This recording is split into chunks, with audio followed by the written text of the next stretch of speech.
বাচ্চারা তোমরা সবাই কেমন আছো? জি স্যার, ভালো আছি। তোমরা কি সবাই এসেছো? জি স্যার, এসেছি। অনেক রিস্ক নিয়ে পড়াতে এসেছি। তোমরা কেউ দুষ্টুমি করবা না, চুপচাপ থাকবা, শান্ত থাকবা। ঠিক আছে স্যার। তোমাদের কয়েকটা প্রশ্ন করব, যে পারবে সে উত্তর দেবে।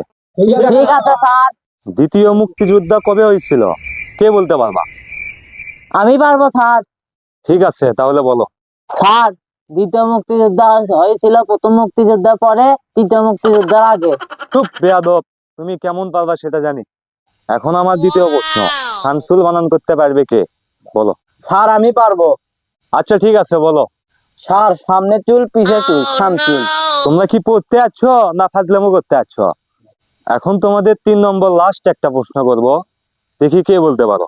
মুগরি কেন আগে হচ্ছে না? কে বলতে পারো দেখি? স্যার, আমি পারবো। আচ্ছা ঠিক আছে, বলো। স্যার, মুরগি কেন হাগে হসে না, এটা নিয়ে আমি একটা স্লোগান শুনেছি, যে শুনলে আপনিও বুঝতে পারবেন যে মুরগি কেন হাগে হসে না। আচ্ছা ঠিক আছে, তাহলে তুমি সেই স্লোগানটাই বলো।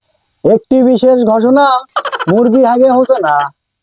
মুরগি যদি জানতো পুকুরের পানি দিয়ে সুস্থ, পুকুরের পানি গরম, মুরগির গোয়াল গরম।